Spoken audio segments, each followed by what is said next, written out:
Halo, selamat pagi, siang, sore, dan malam untuk seluruh insan pengadaan di seluruh Indonesia. Assalamualaikum warahmatullahi wabarakatuh. Perkenalkan, saya Agus Arif Rahman, ya, fungsional pengelola pengadaan ahli media. Selain itu saya juga penulis buku, ya, kedua buku ini adalah dua buku saya yang diterbitkan oleh Gramedia dan Prenata Media, ya, dan Anda bisa mendapatkan itu di berbagai toko buku dan juga online shop seperti ini. Di berbagai online shop seperti di Shopee, Bukalapak, Tokopedia ada semua buku-buku saya. Pada video kali ini izinkan saya sharing sedikit mengenai sesuatu yang sering menjadi dilema setiap kali menghadapi audit, ya. Kali ini video ini khusus saya izinkan untuk berpesan kepada seluruh auditor di seluruh Indonesia, baik itu auditor APIP maupun auditor BPK, di mana saya izinkan untuk sharing mengenai Perpres 16, ya, Perpres 16 pasal 26, Perpres 16 2018 pasal 26, ya, yang khusus membahas mengenai harga perkiraan sendiri, ya. Bapak Ibu, di video-video sebelumnya saya juga sering sharing dan selalu langsung ke peraturan, Bapak Ibu. Ya, jadi mohon maaf, saya memang lebih menyukai sharing sesuatu berdasarkan peraturan, Bapak Ibu, ya. Karena saya menyadari saya masih masih harus banyak belajar tentang pengadaan.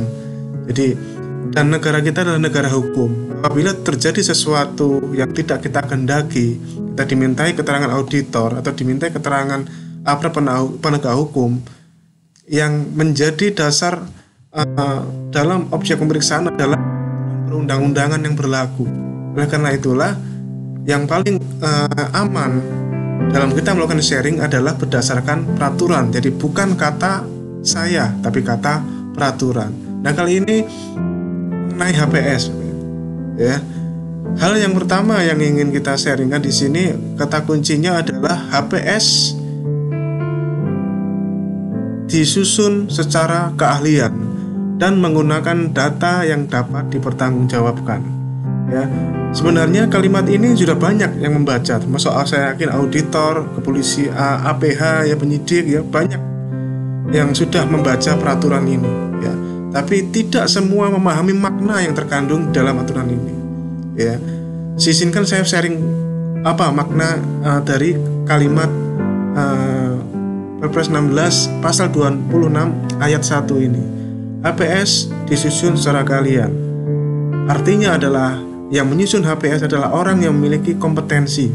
Saya mengatakan ini berdasarkan kompetensi yang saya miliki. Oke, seperti ini. Seperti kompetensi ahli muda, ahli media, ya, seperti ini. Ini yang disebut dengan kompetensi, keahlian, ya, keahlian. Contohnya keahlian menyusun HPS akan dibunyikan di sini. Nah, seperti ini, menyusun HPS UK 006, ya. Saat ini masih menggunakan SKKNI, menyusun harga perkiraan. Nah, inilah yang sebenarnya yang dimaksud, yang sebenarnya dari pasal 26 ayat 1. Orang menyusun HPS itu sebaiknya akan lebih aman menggunakan orang memiliki keahlian atau yang memiliki kompetensi, ya. Kemudian ini juga sesuatu yang lebih fleksibel, Bapak Ibu, karena Perpres 16 ini semangatnya adalah value for money, ya. Jadi pada prinsipnya kita menjalankan berdasarkan best practice-nya, dibebaskan asalkan datanya dapat dipertanggungjawabkan dari manapun bisa, ya. Bahkan dalam satu paket, ya, satu paket yang terdiri dari beberapa item pekerjaan, misalkan bisa dari beberapa sumber HPS, ya. Karena itu hanyalah HPS yang ingin saya tekankan, Bapak Ibu. Ini adalah harga perkiraan sendiri, ya, harga perkiraan sendiri, bukan harga pasti sendiri, ya, HPS. Yang penting datanya dapat dipertanggungjawabkan, ya. Harga yang sebenarnya adalah tetap pasar, tetap pelaku usaha, apalagi yang menggunakan tender. Tetaplah harga yang sebenarnya adalah harga yang ditawarkan pada saat tender itulah, karena pelaku usaha lebih tahu daripada PPK mengenai harga. Ya, seperti itu. Oke, kemudian poin penting berikutnya, saya tidak bahas semua, yang sering menjadi masalah ya di proses audit ya adalah HPS itu, bahwa HPS tidak menjadi dasar perhitungan besaran kerugian negara ya. Kalau Anda belum tahu, kita sharing Bapak Ibu. HPS tidak menjadi dasar perhitungan kerugian negara Bapak Ibu. Para auditor yang terhormat, Anda sudah tidak bisa lagi menghitung kerugian negara yang disparitasnya pengurangnya adalah dari HPS. Bisa lagi ya.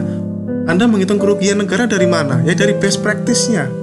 Ya, menghitung perbedaan antara fisik barang atau jasa, volumenya terhadap kontraknya, seperti itu. Dan itu pun juga apabila masa pemeliharaan atau masa garansinya sudah selesai, Bapak Ibu. Contohnya ini laptop yang tempat saya pakai merekam ini, misalkan ya, merek laptop ini.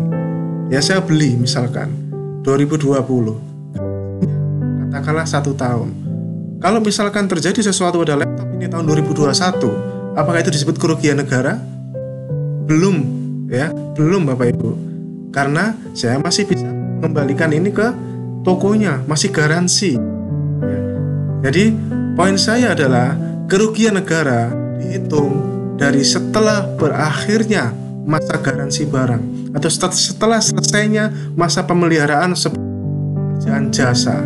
Ya, terkecuali memang itu adalah kesalahan dari kita. Contohnya tadi laptop, ya misalkan garansinya sampai tahun 2021, tahu tiba-tiba ini saya memecahkan laptop ini, saya mengalami nauzubillah misalkan jatuh, kecelakaan misalkan, terus laptop ini rusak misalkan. Nah, itu adalah kesalahan yang tidak disebabkan oleh penyedia. Nah, itu tidak ditanggung garansi. Hal tersebut Anda bisa hitung sebagai kerugian negara. Misalkan laptop ini hilang misalkan, dicuri orang, itu bisa dihitung kerugian negara kan, ditanggung oleh garansi.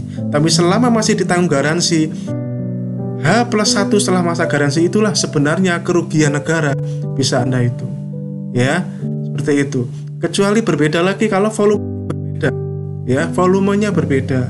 Misalkan satu pekerjaan isinya adalah belanja beli 100 laptop, ternyata setelah diperiksa hanya 99 laptop misalkan benar 100 laptop, dicek 100 laptop, ternyata dari 100 laptop ini 98 itu sesuai, tapi 2 laptop itu masih belum terinstall Windows-nya, padahal di spesifikasi sudah berbunyi sudah termasuk instalasi Windows-nya, misalnya seperti itu.